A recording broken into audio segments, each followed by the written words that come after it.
Hello, good morning every students.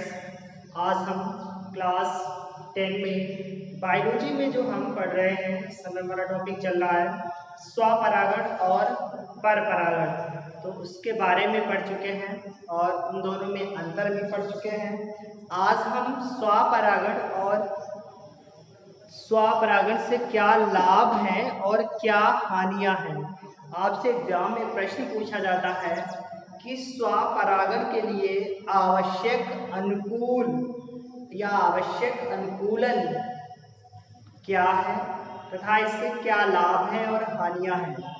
तो आपको पता है कि स्वपरागण के लिए आवश्यक अनुकूलन की पौधा जो है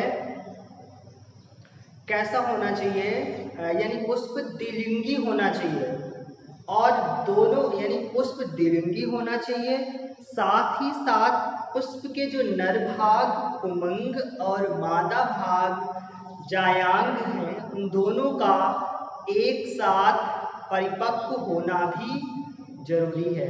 यानी अनुकूलतम स्थिति यह होनी चाहिए कि पुष्प द्विलिंगी होना चाहिए, साथ में पुष्प के दोनों भाग नर भाग यानी कि पुंमंग और मादा भाग यानी कि जायांग दोनों का एक साथ परिपक्व होना भी आवश्यक है।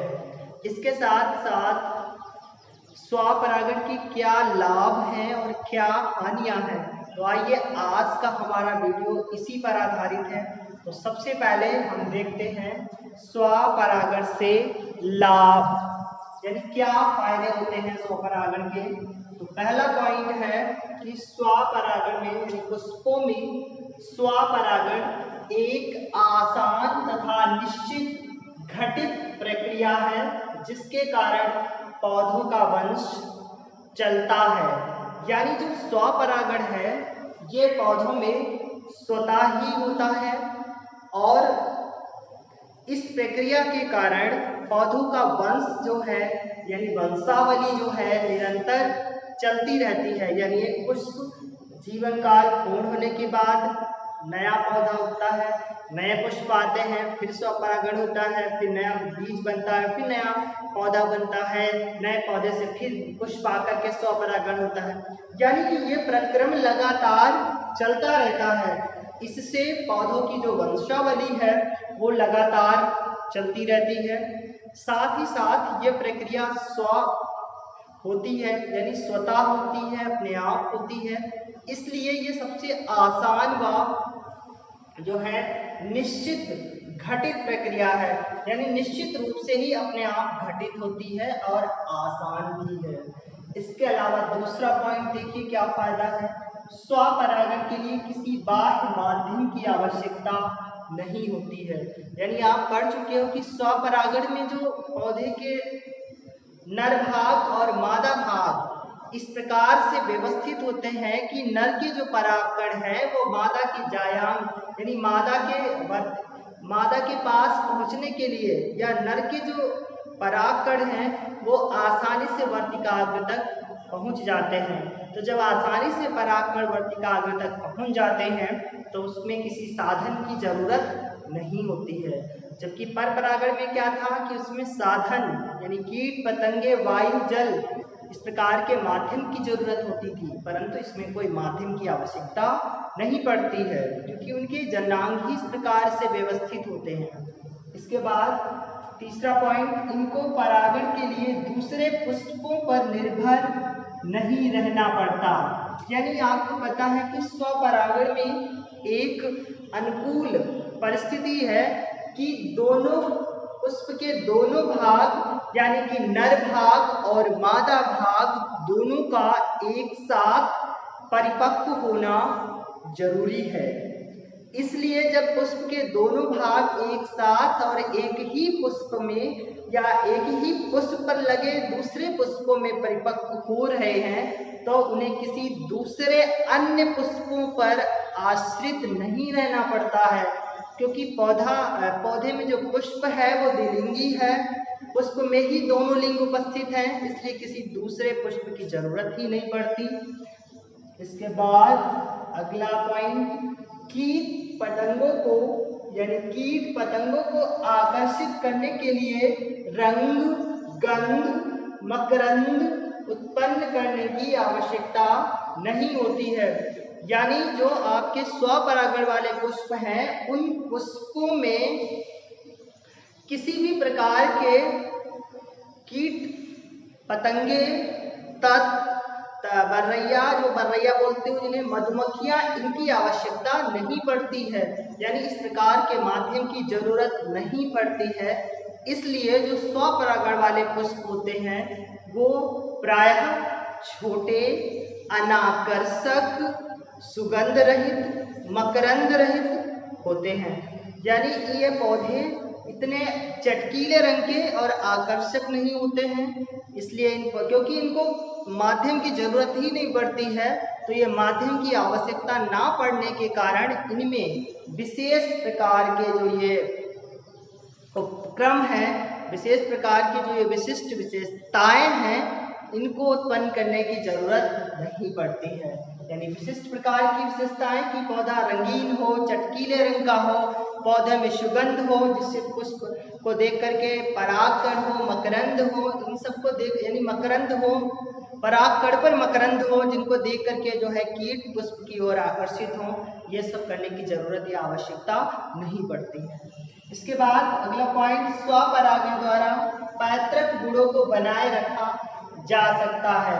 यानी स्वपरागण की क्रिया के द्वारा जो पैतृक गुण हैं, जो मातृ पादप के गुण हैं, पितृज पादप के जो गुण हैं, उनको वंशावली में आगे आने वाली जनरेशन में, आगे आने वाली पीढ़ी में लगातार बनाए रखा जा सकता है। यानी एक ही पुष्प में दो प्रकार के यानी एक ही पुष्प में नर और मादा दोनों ही जन्नांग उपस्थित हैं, तो उनमें किसी दूसरे पुष्प की जरूरत आवश्यकता नहीं पड़ी, जिसके कारण पुष्प के जो पैतृक लक्षण है, मातृ पादप के जो लक्षण है, वो लक्षण उनकी वंशावली में लगातार चलते रहेंगे और बने रहेंगे। तो ये थे आपके स्वपरागण से लाभ यानी कि फायदे। हर एक चीज के कुछ फायदे और कुछ नुकसान जरूर होते हैं, तो स्वपरागण के तो फायदे आपने पढ़ लिए। अब इससे क्या क्या हानियां हैं, यानी इसके क्या जो है नुकसान है, स्वपरागण से क्या हानि है, वो भी देखते हैं, क्योंकि वो भी हमारे एग्जाम में पूछते हैं। तो आइए आप देखते हैं कि स्वपरागण से क्या हानियां होती हैं। तो सबसे पहली हानि है कि स्वपरागण से उत्पन्न बीज उत्तम श्रेणी के नहीं होते। यानी जब स्वपरागण की क्रिया होगी तो उनसे जो बीज बनेंगे, वो बीज की जो किस्म होगी वो अच्छी नहीं होगी, यानी अच्छी किस्म के बीज तैयार नहीं होंगे। इसके बाद दूसरा पॉइंट, स्वपरागण से उत्पन्न पौधों में रोग प्रतिरोधक क्षमता कम होती है। यानी स्वपरागण की प्रक्रिया के द्वारा उत्पन्न जो बीज होंगे, उनसे तैयार पौधे होंगे, उनमें जो है प्रतिरोधकता कम होगी, अर्थात रोगों से लड़ने की क्षमता कम होगी।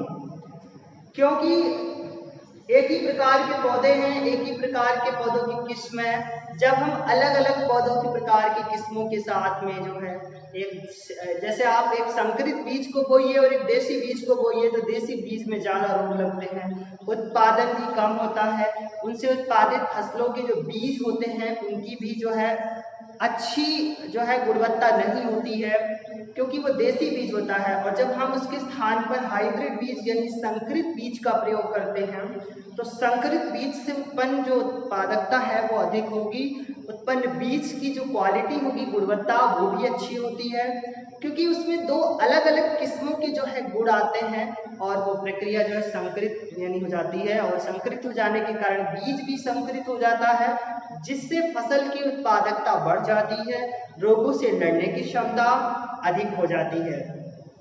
परंतु जब हम स्वपरागण पढ़ रहे हैं, तो स्वपरागण से उत्पन्न बीज जो होंगे वो उन्नत किस्म के नहीं होंगे, और इनसे उत्पन्न जो पौधे होंगे इनमें रोगों से लड़ने की क्षमता कम होगी, अर्थात वो रोग से नहीं लड़ पाएंगे, प्रतिरोधकता कम होगी। इसके बाद अगला पॉइंट, स्वपरागण से उत्पन्न पौधे दुर्बल होते हैं, यानी कि जो स्वपरागण से उत्पन्न बीज के द्वारा जो पौधे उत्पन्न होंगे वो उतने स्वास्थ्यवर्धक हष्ट पुष्ट पौधे नहीं होंगे, दुर्बल पौधे यानी कि कमजोर पौधे, इनका तना काफी कमजोर होगा। इसके बाद ऐसे बीज शीघ्र नहीं पकते हैं, यानी स्वपरागण द्वारा उत्पन्न जो बीज होंगे उनको पकने में भी, परिपक्व होने में भी काफी समय लगेगा, यानी वो बीज समय से नहीं पकते हैं, कमजोर बीज होते हैं और इसके साथ साथ में उनको पकने में भी काफी समय लगता है। यानी जब जाहिर सी बात है जब पौधा हष्टपुष्ट होगा, स्वास्थ्यवर्धक होगा, उसका तना मजबूत होगा तो उसमें फल जो है समय पर आएगा और समय पर बीज बनेंगे, समय पर बीज का परिपक्वन होगा और फसल समय पर तैयार होगी। लेकिन जो स्वपरागण द्वारा उत्पन्न पौधे होते हैं वो जब दुर्बल होंगे, कमजोर होंगे तो उनमें बीज पुष्प से लेकर के बीज बनने की प्रक्रिया तक में समय लगेगा, बीज के परिपक्व होने में भी समय लगेगा।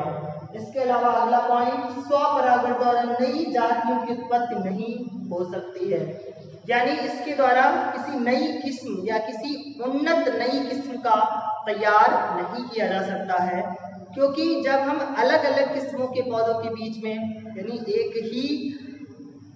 एक ही बीज कोई अलग अलग किस्में होंगी और उन अलग अलग किस्मों के बीच में जब हम निषेचन या परागण कराते हैं तो उनसे उत्पन्न जो बीज होता है वो संकरित होता है और एक नई किस्म तैयार हो जाती है, जबकि ऐसा स्वपरागण में नहीं होता है, क्योंकि स्वपरागण में बीज भी एक ही है और कोई अलग किस्म नहीं है, क्योंकि एक ही बीज में दोनों प्रकार के जननांग नर और मादा उपस्थित होते हैं और दोनों ही निषेचन की क्रिया पूर्ण करते हैं।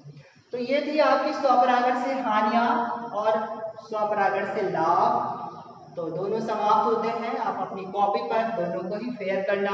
इसी के साथ आज का हमारा ये वीडियो समाप्त होता है।